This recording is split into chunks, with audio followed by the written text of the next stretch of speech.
Why did Xbox make this? People love the Series S no matter what the haters say. I'll show you how to use this feature that's only on Xboxes. December is shaping up to be a great month for Game Pass, and we're getting another free performance update. Let's discuss. If you want to make sure that you're Xbox ready this holiday season, I have links down in the description below with all sorts of stuff down there. Consoles, controllers, headsets, TVs, washing machines. What's up guys, and welcome back to another edition of Xbox Ready. As per usual, I've gathered a couple of stories to share with you so you can be Xbox ready. Surprise, we're in December, we're at the end of the year, and we have a whole new batch of games to talk about. First of all, Xbox revealed their games with gold that they're giving away for the month of December, and I might skip them if I'm being completely, totally for real. I'm sure the people who made them are lovely people. These games are just not anything that stick out to me, that jump out to me as must-plays. Starting on December 1st, you can claim Colt Canyon. The description reads, "Hold on to your hats, partner. Let me tell you a tale about a gunslinger that's been left for dead and his partner kidnapped. It's time for you to head out to Colt Canyon, an unforgiving western landscape filled with hidden treasures, weapons, danger, and bloodthirsty scum. Shoot your way through and maybe blow a few things up with TNT along the way, with a spaghetti western soundtrack humming in the background. Save your partner and other innocents, and if you're lucky, you'll have a blast doing so and won't end up as buzzard food." This seems to be a 2D roguelite western game. Honestly, it kind of looks a little bit like Vampire Survivors. They're also giving away Bladed Fury with games of gold in December. Accused of murder and exiled, Princess G goes on a breathtaking action-packed journey to prove her innocence, rescue her sister, and blaze a trail of bloody vengeance. Unleash your side-scrolling skills in this classic 2D game based on Chinese mythology. Take on ancient enemies and gods using high-octane combo attacks. The art and sound design are gorgeously rendered, mixing traditional flourishes with a surreal edge. If either of these games are not to your liking, worry not, my friends, because we have tons of other games making their way to Game Pass and Xbox consoles in the month of December. One of the things, if you're a fan of the channel, that I think we can all agree on is that Game Pass Ultimate is a great value. I've gotten a couple of months of Spotify Premium for free, a couple months of Apple TV, and I got a few months of Crunchyroll Premium for free, which I was so excited about because y'all know I'm a big anime fan. But thanks to today's sponsor, Surfshark VPN, I don't even need my Crunchyroll subscription anymore to watch my favorite anime. Surfshark is an easy-to-use VPN service that allows me to change my IP address instantly. By changing my IP address to Japan, I'm able to use my existing Netflix subscription to watch shows that I was using Crunchyroll to watch, like Blue Lock, Spy Family, and My Hero Academia Season 6. Even shows that aren't on Crunchyroll, like Bleach: The Thousand-Year Blood War arc, and Gundam: The Witch from Mercury. Other than feeding my content addiction, Surfshark has a great antivirus component. It scans my computer, makes sure nothing shady has made its way onto my MacBook. If you want to check out Surfshark for yourself, go on down to the description and click the link. They're running a deal right now until the new year, where if you use the code XboxReady at checkout, you get 85% off of your purchase and 3 months free. One subscription covers an unlimited amount of devices, so your whole squad can be protected. If for whatever reason you're not happy with Surfshark, they do have a 30-day money-back guarantee, so there's pretty much no risk in trying it out. Thanks again to Surfshark for sponsoring this video.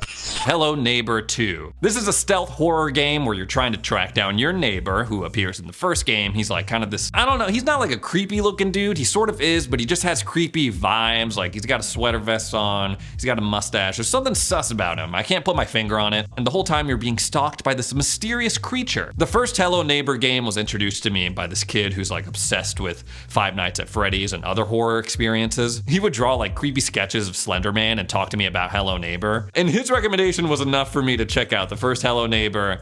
I actually ended up liking it, I was surprised, so I'm excited to try out Hello Neighbor 2. The game I'm most excited about, however, coming to Game Pass, and I'm sure a lot of you are excited for, is High on Life. Now, I'm sure by this point you've seen gameplay, you've seen clips of this game. It's made by Squatch Games, which is Justin Roiland's game studio, the guy who makes Rick and Morty. And the whole shtick of this game is that you have the voice actor for Morty playing a talking gun, cracking jokes and making different commentary. It's very much Rick and Morty humor, so if you're not into that, I guess you might not be into this game. This was supposed to release in October, and then it got delayed, which may or may not have been a good thing because October was a pretty big month for Game Pass anyway, with Persona 5 coming to the service. Very excited to jump into this game. It's coming out on December 13th and will be added to Game Pass the day it releases. It's also a timed exclusive, from my understanding, to Xbox consoles, consoles, so you'll only be able to play it as part of the Xbox ecosystem, nowhere else. Yeah, you know those exclusive deals that I'm always complaining about when PlayStation does them? Yeah, they're kind of doing that for High on Life on Xbox. Outside of Game Pass and games with gold, we're also getting the Witcher 3 next-gen version. You'll get the upgrade for free if you already own a copy of the game. Hot tip, if you have a console with a disc drive, i.e. the Xbox Series X, just buy like a super cheap version from like GameStop, eBay, whatever, install that, and then you'll get the free next-gen upgrade.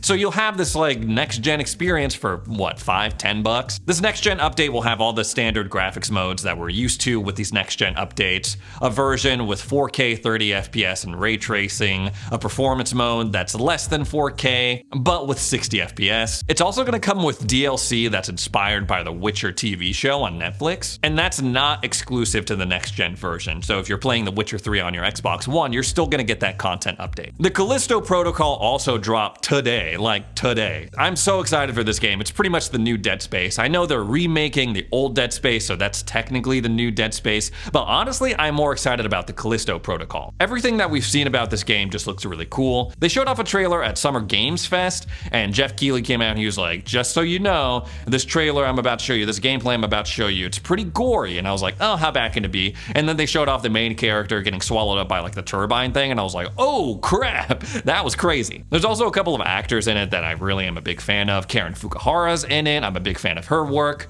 Overall, seems like a really solid game. Can't wait to play it. Next up, we're gonna talk about why did Xbox make this? I'm referring to these hoodies that they've made specifically for Xbox wireless controllers. Now, when my friend first sent it to me, and when I saw the picture, I was like, okay, they're making hoodies for dogs now, but no, it's even stranger than that. It is a hoodie, like I just said, specifically for your Xbox controller. It's a weird accessory. I don't know how many people they're anticipating are gonna buy this thing. I mean, best case scenario, it's like, okay, it might keep dust off of your controller. I don't know, it might preserve your controller for, who knows? I mean, I'm just kind of spitballing here. It's kind of not a great look that they keep producing these accessories in a year where there's like no Xbox first-party titles outside of Obsidian's contributions to the industry, of course. I know they're separate departments. I know these merch guys, they don't work in the same kind of universe as the developers do or the publishing guys do, but it's like, dude, come on, man. It's like this controller warmer hoodie thing is not what we want, man. But this isn't the first time Xbox has released questionable merch or accessories. Right now, there is a smaller version of the Xbox Series X fridge that they released last holiday season. The Xbox Series X fridge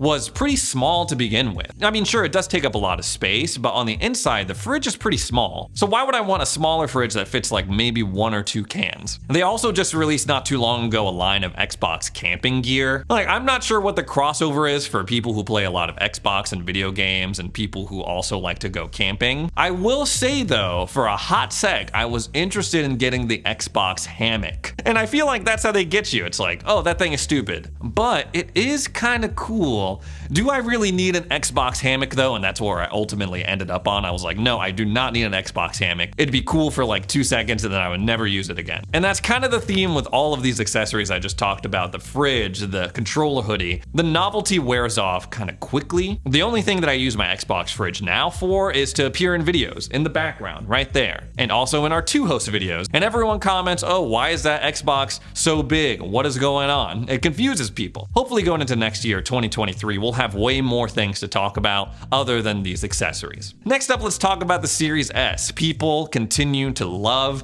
and buy the Series S, mostly thanks to Black Friday, where they had this crazy deal where I was like, oh, you like the Series S? Well, we're taking $50 off of it. We're taking $60 off of it. Despite what the media may tell you, despite what all the people on Twitter are saying, oh, it's holding back gaming. Oh, the Series S sucks. The Series S is a potato. Pure Xbox did a roundup on their website of all these people who bought Series S consoles and posted about them saying that they loved them so much. This one guy says, Xbox Series S, so worth it. Recently sold gaming PC as I'm moving to the other side of the world, so I got this as my replacement as it was on sale, and wow, the performance for £230 is crazy. This guy says, today I went out and bought a new mattress and Xbox Series S to upgrade my 8-year-old Xbox One. Pretty successful day. And yeah, even though the Series S is the lesser of the Xbox consoles this generation, when you compare it to an original OG Xbox One, the upgrade over that is pretty significant. This guy's my favorite. He says, bought a Series S and Warzone runs better on that that than my PC. Well, yeah, it's like no secret that a lot of these ports for games, they run better on console than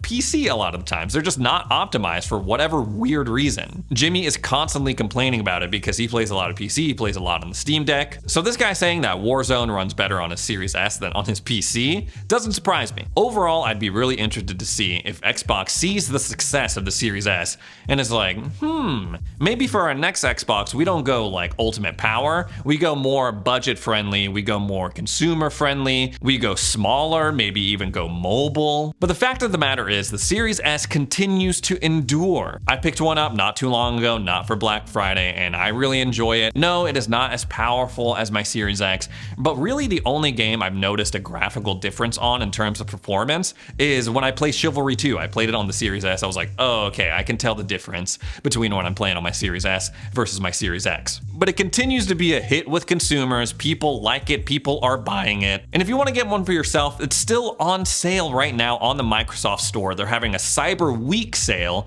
where they're taking $60 off on the Series S price, bringing it down to $240. I mean, the wording literally says Cyber Week, so I'm pretty sure the sale is still going to be up when this video goes live. They say until supplies last, but I envision no scenario where the Series S is going to sell out or they're going to run out of them. We just haven't seen that enough before. So yeah, if you want to pick up a Series S for yourself, now is the perfect time to do it. And for all my Series S owners, you are getting another performance update. Sonic Frontiers recently just put out an update that allows you to toggle performance mode on the Xbox Series S. This is kind of becoming a trend when it comes to the Series S. People come out and they're like, okay, we aren't able to achieve 60 FPS, we're unable to achieve this on the Series S because the Series S is a potato. And then a week or two goes by and they're like, just kidding, we just had to tweak a few things, now you have performance mode. That happened with Cyberpunk, it happened with Dying Light, it's happening now with Sonic Frontiers. It'll probably happen with the Witcher Next Gen update because they're one of those where it's like, well, we can't achieve 60 FPS with this Next Gen update. I guarantee you within like a couple weeks, they're gonna add a performance mode. And the Sonic the Hedgehog account on Twitter